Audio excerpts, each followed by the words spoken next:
أن اعبدوني هذا صراط مستقيم ولقد أضل منكم جبلا كثيرا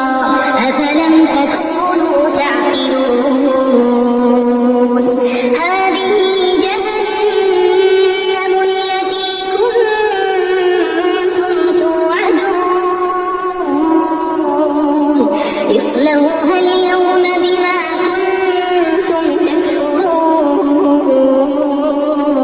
اليوم نختم على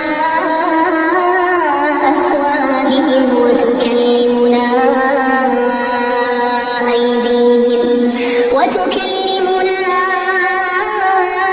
أيديهم وتشهد أرجلهم